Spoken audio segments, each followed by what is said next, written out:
प्रार्थना करूया. पवित्र पवित्र पवित्र तू सेनाधीश प्रभू परमेश्वरा, होय दयागणा, बरोबर आज तुझ्या पवित्र आज्ञेला आम्ही आमच्यामध्ये आमंत्रित करतो आणि दयागणा आम्ही स्वतःला तुझ्या हातात समर्पित करतो. तुझं वचन दुधारी तलवार आहे बाप्पा, आणि ते हाताळत असताना आमरावर कृपा कर बाप्पा. यावेळेस बोलणारी जीभ आणि ऐकणारे कान तुझ्या हातात घे. तारणारा प्रभू येशू ख्रिस्त याच्या नावाने मागतो म्हणून पाहिजे. आज आम्ही पेंटिकॉस्टची हा सण साजरा करत आहोत आणि हा सण साजरा करत असताना आम्ही ज्या शास्त्र भागांचं वाचन केलेलं आहे त्या शास्त्र भागांमध्ये आम्ही प्रेषितांची कृत्ये याचा 2रा अध्याय आणि त्याची 1 ते 13 ही वचने पाहिलेली आहे. त्याचबरोबर आम्ही जुन्या करारामध्ये देखील गेलेलो आहोत. अनुवाद याचा 16वा अध्याय आणि त्याची 9 ते 17 ही वचने. या वचनांवर मनन करत असताना आम्ही पुन्हा एकदा एक भाग वाचणार आहोत. प्रेषितांची कृत्ये याचा 2रा अध्याय आणि त्याची 1 ते 4 ही वचने. प्रेषितांची कृत्ये याचा 2रा अध्याय आणि त्याची 1 ते 4 ही वचने. पवित्र आत्म्याचे दान पेंटिकॉस्ट म्हणजे 50वा दिवस आला तेव्हा ते सर्व एकत्र जमले असता अकस्मात मोठ्या वाऱ्याच्या सुसाऱ्यासारखा आकाशातून नाद झाला आणि ज्या घरात ते बसले होते ते सर्व त्याने भरले. अग्नीच्या जिभासारख्या वेगवेगळ्या झालेल्या जिभा त्या दिसल्या आणि त्या प्रत्येकावर एक एक अशा बसल्या. तेव्हा ते सर्व पवित्र आत्म्याने परिपूर्ण झाले आणि आत्म्याने जसे त्या स्पंदले तसे ते अन्य भाषातून बोलू लागले. देवाप वाचलेले वचन आशीर्वादित करू. 2000 वर्षापूर्वी घडलेली एक अद्भुत घटना, आणि ही घटना अशी की ज्यावेळेस येशूचं स्वर्गारोहण झालं त्या येशूच्या स्वर्गारोहणाच्या वेळेस येशूनं आपल्या शिष्यांना एक आज्ञा दिली होती आणि ती आज्ञा ही होती की लूक शुभवर्तमान याचा 24वा अध्याय आणि त्याचं 49वं वचन. आमच्या येशू ख्रिस्तानं ज्यावेळेस स्वर्गारोहण होत आहे तर तुम्ही आपल्या शिष्यांना एक आज्ञा एक अभिवचन देऊ केलं होतं. ते आम्ही वाचणार आहोत. पहा, माझ्या पित्याने देऊ केलेली देणगी मी तुम्हाकडे पाठवतो. तुम्ही स्वर्गीय सामर्थ्याने युक्त व्हाल तोपर्यंत या शहरात राहा. येशू ख्रिस्त आपल्या शिष्यांना विदित करत आहे की पहा, माझ्या पित्याने देऊ केलेली देणगी मी तुमच्याकडे पाठवतो. तुम्ही स्वर्गीय सामर्थ्याने युक्त व्हाल तोपर्यंत या शहरात राहा. हे एक असं वचन आहे की या वचनामध्ये येशू ख्रिस्त आपल्या शिष्यांना एक अभिवचन देत आहे की मी तुमच्याकडं असं काही पाठवणार आहे की त्यामुळं ती जे पाठवणार आहे ती स्वर्गीय पित्याची देणगी आहे. आणि ज्यावेळेस ती देणगी तुमच्याकडे येईल त्यावेळेस तुम्ही सामर्थ्याने युक्त व्हाल. हे येशू ख्रिस्तानं दिलेलं अभिवचन आहे. पण हे अभिवचन पूर्ण होण्यासाठी एक आज्ञा देखील दिलेली आहे आणि ती आज्ञा ही आहे की तोपर्यंत तुम्ही या शहरात राहा. आम्ही जर आमच्या पवित्र शास्त्राचा बारकाईने अभ्यास केला तर आम्हाला पाहायला मिळतं की आमचं पवित्र शास्त्र हे अभिवचनांनी भरलेलं पवित्र शास्त्र आहे. आमच्या पित्यानं आम्हाला अनेक अभिवचनं दिलेली आहेत, पण ती अभिवचनं पूर्ण होण्यासाठी त्याचबरोबर आज्ञा देखील दिलेल्या आहेत. आणि ज्या वेळेस आम्ही या आज्ञांचं तंतोतंत पालन करतो त्यावेळेस आमचा पिता आम्हाला ते अभिवचन पूर्ण केल्याशिवाय, कारण आमचा देव हा जिवंत देव आहे आणि तो आपला शब्द न बदलणारा देव. येशू ख्रिस्ताने हे अभिवचन दिलेलं आहे, आज्ञा दिलेली आहे. आणि पुढे आपण वाचतो तर पुढच्या वचनामध्ये आपल्याला पाहायला मिळतं की शिष्य आनंद करीत यरूशलेमेत मंदिरात गेलेले आहेत आणि त्या मंदिरामध्ये ते स्तवन करत राहिलेले आहेत. मंदिरातलं स्तवन ही ख्रिस्ती जीवनासाठी अतिशय महत्वाची अशी गोष्ट आहे. आज खेदाची गोष्ट आहे की आमच्या अनेक ख्रिस्ती बांधव हे आपल्या संसारिक चिंतेमध्ये गुंतलेले असतात आणि मंदिरातील स्तवनाला ते आपल्या जीवनात दुय्यम स्थान देतात. वर्षानुवर्ष हजारो वर्षापूर्वीपासून देवाचं वचन सांगतं की मंदिरातलं स्तवन हे अतिशय महत्वाचं. आणि शिष्यांनी काय केलेलं आहे तर येशूच्या स्वर्गारोहणानंतर ते आनंद करीत त्या यरुशलेमेत मंदिरात गेलेले आहेत आणि स्तवन करीत राहिलेले. आणि मग रोज आणि रोज ते एकत्र येत आहेत, देवाचं स्तवन करत आहेत आणि एका खोलीमध्ये ते सर्व शिष्य एकत्र आलेले आहेत. जे सामान्य लोक, जे अतिशय सामान्य लोक होते, कारण की आम्हाला माहित आहे त्या शिष्यांमध्ये कोणी मासेमारी करणारे, कोणी काय, असे सामान्य लोक जे एकत्र आलेले आहेत, जे स्तवन करत आहेत आणि एक अद्भुत घटना घडली आहे. येशू ख्रिस्ताच्या स्वर्गारोहणानंतर तो 50वा दिवस आलेला आहे, ज्या 50व्या दिवसाचा उल्लेख जुन्या करारात आहे. जो शास्त्रभाग आम्ही वाचलेला आहे, अनुवादाचा ग्रंथ, त्यामध्ये आपण पाहिलेलं आहे की 7 सप्तके म्हणजे 7 49 आणि त्यानंतरचा येणारा 50वा दिवस याचाच एक उल्लेख लेवियमध्ये देखील आहे. आपण लेवियाचा ग्रंथ काढूया, 23वा अध्याय आणि त्याचं 16वं वचन. 23वा अध्याय आणि त्याचं 16वं वचन. लेविय 7व्या शतकाच्या दुसऱ्या दिवसापर्यंत 50 दिवस मोजून त्या दिवशी परमेश्वराने त्याचं नवे अंदाजपण करावे. 7 सप्तकांनंतर जो 50वा दिवस येईल त्या दिवशी परमेश्वरानं हा नियम लावून दिला होता की त्या दिवशी काय करायचं आहे तर नव्या अन्नातपणाचं तुम्हाला अर्पण करायचं. आणि अनुवादमध्ये आपण वाचलेलं आहे की कोणाही पुरुषाने, कोणाही स्त्रीने, कोणाही दासाने, कोणत्याही दासीने मंदिरामध्ये रित्या हाते येऊ. तर हा जो 50वा दिवस आहे, या दिवशी आमचं अर्पण घेऊन आम्हाला त्या परमेश्वराच्या जवळ यायचं. या 50व्या दिवशी आपण पाहतो की अद्भुत घटना घडलेली आहे आणि हे शिष्य त्या खोलीमध्ये एकत्र आलेले आहेत, ते प्रार्थना करत आहेत आणि हे करत असताना अचानक काय झालेलं आहे तर पवित्र आत्मा अग्नीच्या जिव्हांसारख्या जिव्हा त्यांच्यावर उतरलेला. ते पवित्र आत्म्याने युक्त झालेले आहेत आणि प्रियानो, जुन्या करारातली भविष्यवाणी पूर्ण झालेली आहे. जुन्या करारातली कोणती भविष्यवाणी पूर्ण झालेली आहे आपण पाहूया. योएलचा ग्रंथ याचा 2रा अध्याय आणि त्याचे 28 ते 32 वचन. योएलचा ग्रंथ याचा 2रा अध्याय आणि त्याचे 28 ते 32 वचन.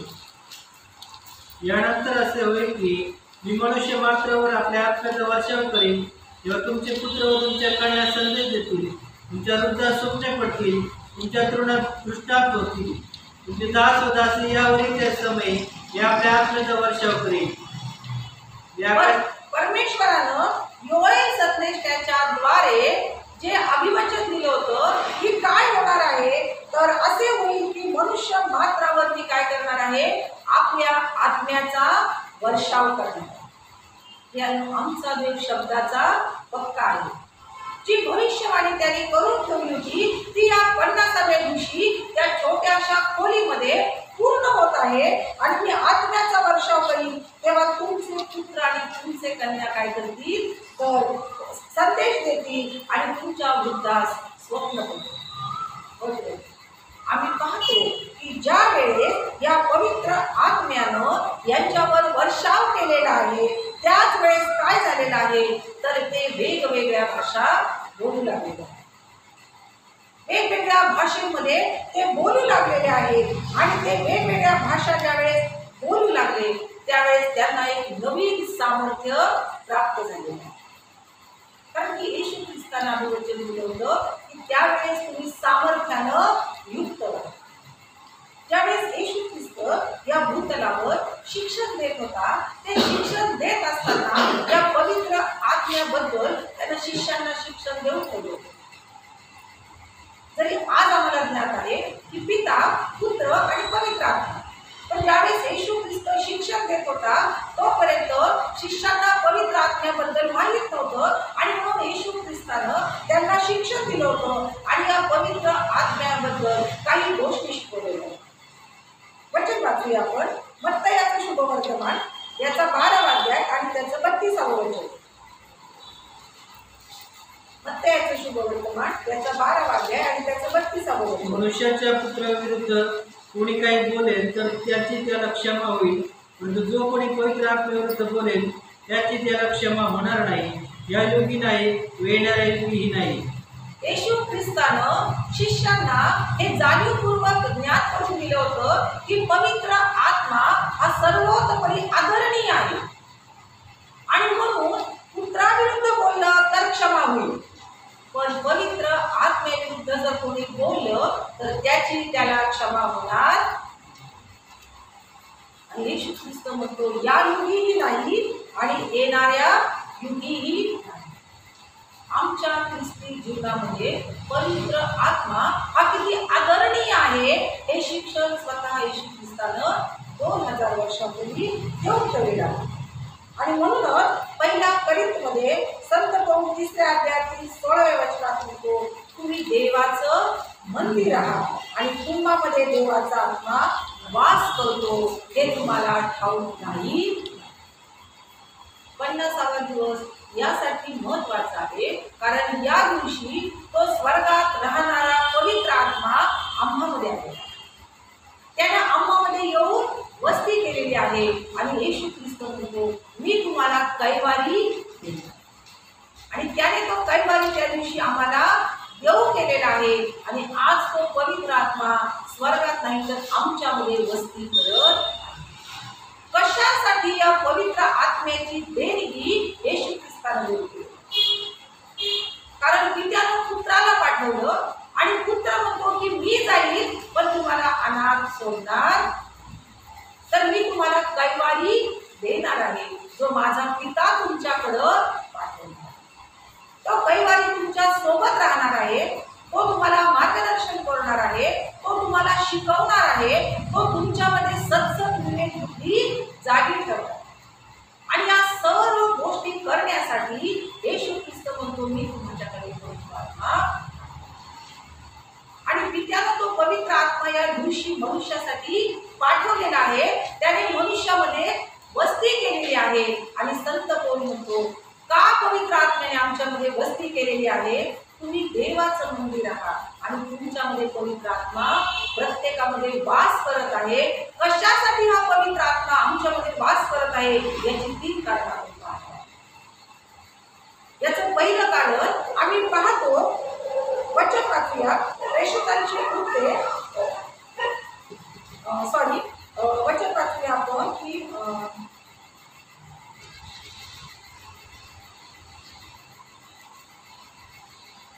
थेसलोनिकरास पत्र याचा 5वा अध्याय आणि त्याचं 19वा वचन.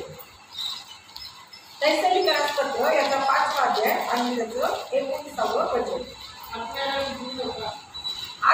विझवू नका. आणि आणखीन एक वचन आपण वाचूया, 1 करिंथ याचा 3रा अध्याय, 1 करिंथ याचा 3रा अध्याय 19 वचन.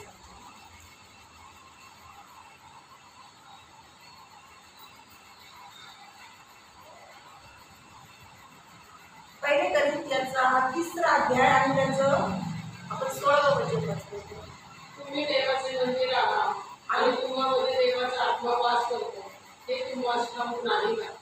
देवाचा आत्मा तुम्हामध्ये यासाठी वास करतो की त्याचं कारण आहे. त्या वचनाचा संदर्भ माझ्या लक्षात येत नाहीये. त्या वचनाचा संदर्भ असा आहे की तुम्ही देहाने चालणारे नसावे तर आत्म्याने चालणारे असावे. तुमचा देह जो तुम्हाला जिवंत पवित्र देवाला सादर करायचा आहे तो देह पवित्र असावा आणि तुम्ही देहाने नाही तर आत्म्याने चालणारे असावे. म्हणून तुम्हाला तो पवित्र आत्मा देऊन दिलेला. आत्म्याच्या गोष्टी आम्हाला समजाव्या, आम्ही आत्म्याने चालणारा असावं, आम्ही त्या पवित्र आत्म्याने मार्गदर्शन घेऊन चालणारा असावं. म्हणून परमेश्वरानं तो पवित्र आत्मा आम्हाला देऊ केलेला आहे.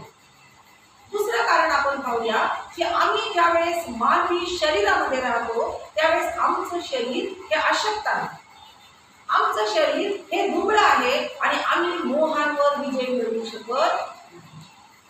आम्ही रागावर, द्वेषावर, क्लेशावर, निराशेवर विजय मिळवू शकत नाही. कारण मनुष्य हा दुबळा आहे, तो अशक्त आहे. आणि म्हणून त्याला सामर्थ्य प्राप्त व्हावं, मोहांवर त्याला विजय मिळवता यावा, म्हणून त्याला पवित्र आत्मा देऊ केले. येशू ख्रिस्त देखील मानवी शरीरामध्ये राहतो आणि ज्यावेळेस त्याच्यावर मोहाचे प्रसंग आले, आपण पाहतो त्यांनी मोहावर विजय मिळवला.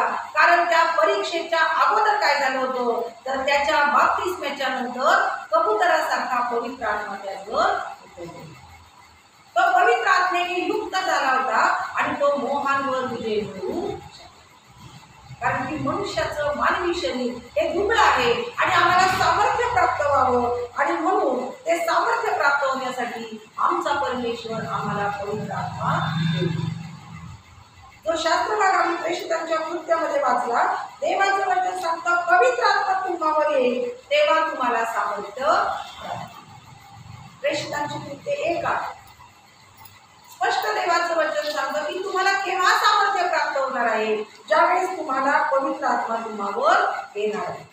मग हे सामर्थ्य आणखी कशासाठी आम्हाला पाहिजे आहे, तर ह्या सामर्थ्याची गरज आम्हाला यासाठी आहे की आम्हाला जाऊन सृष्टीला सुवार्ता सांगायची. या शिष्यांवर पवित्र आत्मा का आलेला आहे, कारण त्यांना आता काय करायचं होतं, तर संपूर्ण यहुदियात, संपूर्ण राष्ट्रांना जाऊन शमरोनात, पृथ्वीच्या शेवटापर्यंत तुम्हाला माझं साक्षी व्हायचं आहे.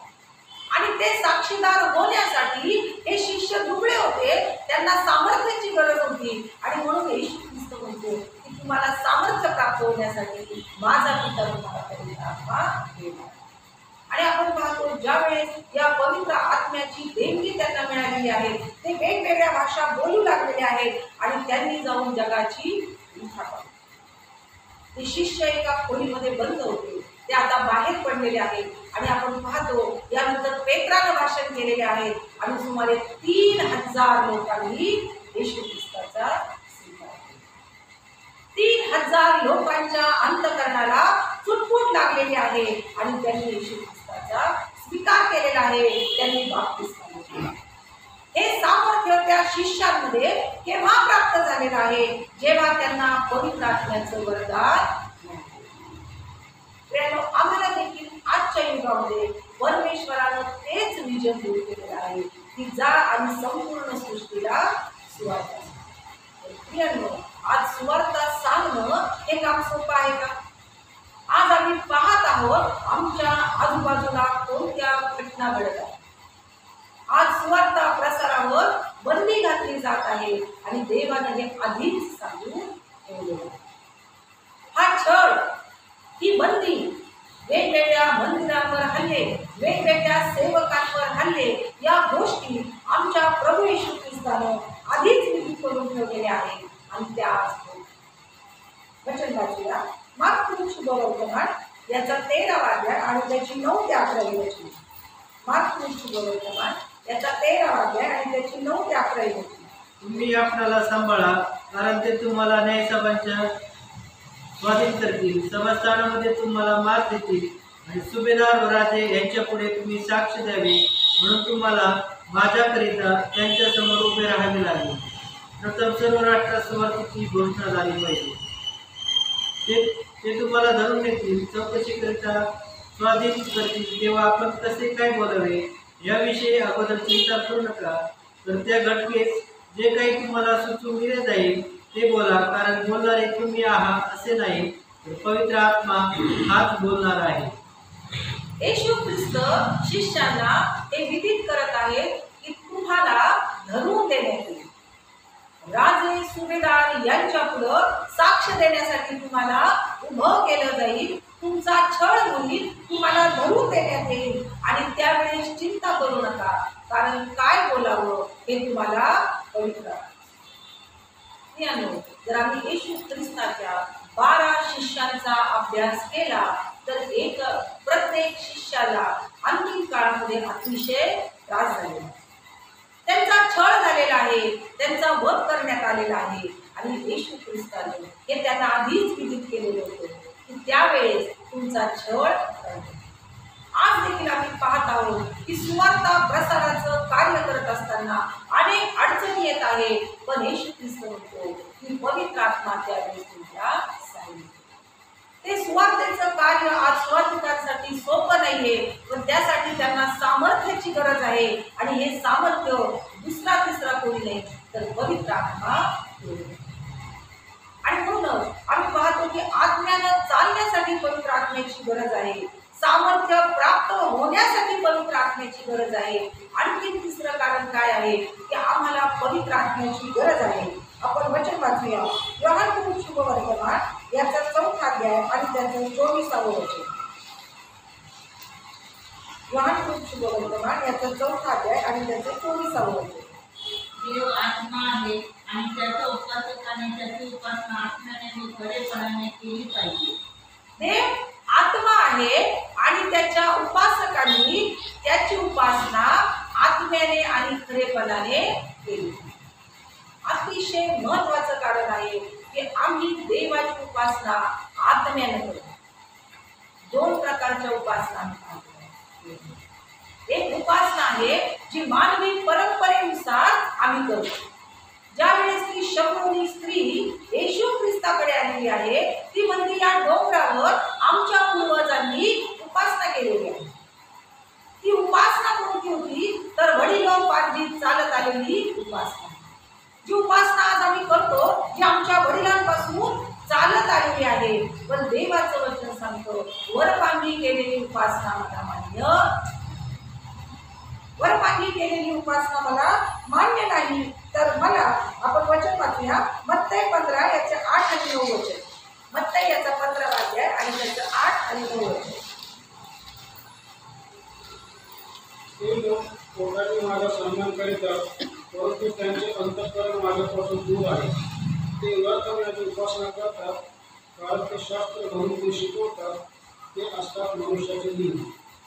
ते ओठांनी काय करतात माझी उपासना करतात आणि ते शास्त्र शिकवतात, ते नियम, ते शास्त्र शिकवतात, पण ते काय असतात तर नियम असतात. आणि ते वरपांगी माझी उपासना करतात, ती मला मान्य. शास्त्री आणि परुषी यांच्याकडे ज्ञान होतं, त्यांना शास्त्र माहित होतं, ते शास्त्र शिकवत होते. पण येशू ख्रिस्त म्हणतो की ती उपासना मला मान्य. तर मला कोणती उपासना मान्य आहे? देव आत्मा आहे आणि त्याची उपासना आत्म्याने आणि खरेपणाने. प्रियांनो, जर आम्ही उत्पत्तीच्या ग्रंथामध्ये गेलो तर उत्पत्तीच्या ग्रंथामध्ये आपण पाहतो की बाबेलचा बुरुज बांधण्यात आलेला आहे. हे लोक एकत्र शिनार त्या मैदानामध्ये ते एकत्र आलेले आहेत आणि ते म्हणत आहेत चला आपण काय करूया, आपल्यासाठी उंच असा मनोरा तयार करूया.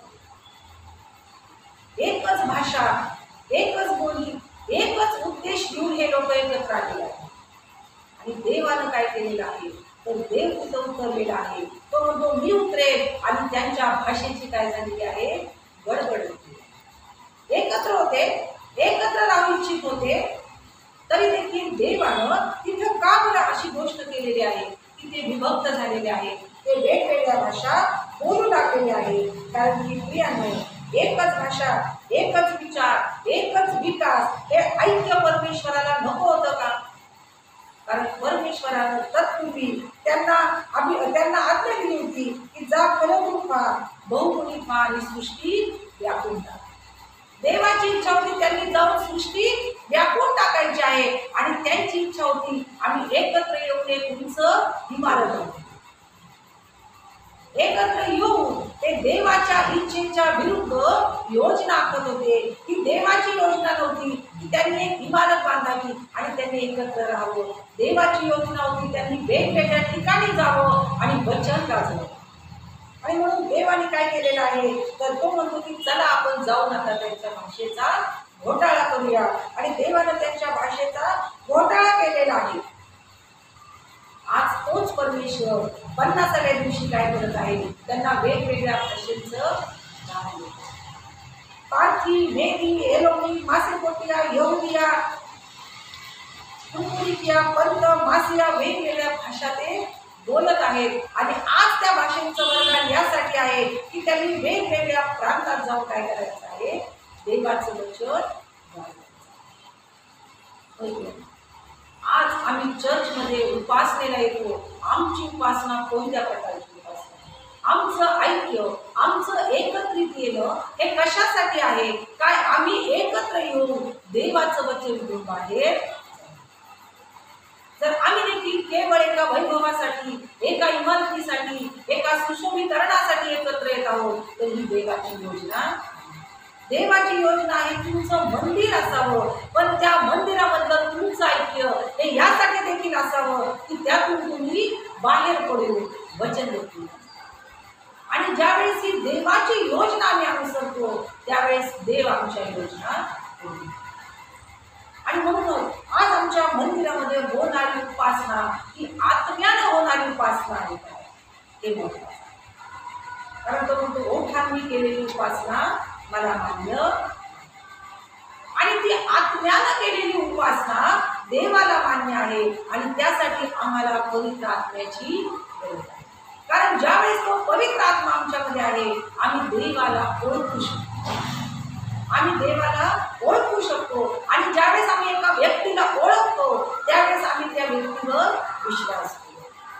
जेव्हा आम्ही देवाला ओळखू त्यावेळेस आम्ही त्याच्यावर विश्वास ठेवू. आणि ज्यावेळेस आम्ही त्याच्यावर विश्वास ठेवू त्यावेळेस आमच्याकडून होणारी उपासना ही आत्म्याने केलेली असते. आणि म्हणून शंभर स्त्रीला येशू ख्रिस्त म्हणतो की देवाचे उपासक कसे असावे, तर देवाचे उपासक हे आत्म्याने उपासना करणारे असावे अशी देवाची. आज एक मंडळी म्हणून ज्यावेळेस आम्ही एकत्र आलेलो आहोत त्या मंडळीमध्ये आमची उपासना ही आत्म्याने केली जाते. तो 50वा दिवस होता ज्या दिवशी पवित्र आत्मा उतरला आणि त्या सामान्य लोकांची एक मंडळी तयार झाली. आणि ती पहिली मंडळी झाली. त्या मंडळीमध्ये एक दिलाने, एक चित्ताने ते रोज भाकर मोडत होते. आज प्रियानो, आमची मंडळी एकत्र येऊन रोज एक दिलानं वचनाची उकत मोडू. आज आमच्या मंडळीमध्ये तो पवित्र आत्मा उतरतो का? आज आमच्या मंडळीमध्ये त्या पवित्र आत्म्याचा अग्नी उतरतो? जर नाही तर अजूनही आम्ही कुठेतरी बघू. त्या पवित्र आत्म्याच्या अग्नीनं आमच्यामध्ये उतरावं आणि आमच्याकडून जी उपासना होईल ती आत्म्याने आणि खरेपणाने केलेली असावी आणि ती आमच्या प्रभूला मान्य असावी. नाहीतर अंतिम काळामध्ये आम्ही प्रभूला म्हणू आम्ही एकही रविवार उपासना केवळ प्रभू म्हणे ती उपासना मला मान्य नव्हती, कारण ती आत्म्याने आणि खरेपणाने केलेली, ती वरपांगी होती, ती ओठांनी केलेली होती आणि ती मला मान्य होती. नियम हे आमच्यासाठी गरजेचे आहे. वडीलोपार्जित परंपरा देखील आम्ही पाहतो, पण त्याचबरोबर आम्ही केवळ परंपरा नियम यामध्ये न आणतो आमची उपासना आत्म्याने आणि खरेपणाने करणं देखील गरजेचं आहे. आणि म्हणून आज आम्हाला या पेंटिकॉस्ट दिनानिमित्त त्या पवित्र आत्म्याला आम्हामध्ये पुन्हा ग्रहण करायचं आहे. यासाठी की आम्ही आत्म्याने चालणार असावं, यासाठी की आम्हाला वचन गाजवण्यासाठी सामर्थ्य प्राप्त व्हावं आणि यासाठी की आम्ही केलेली उपासना ही देवाला होते.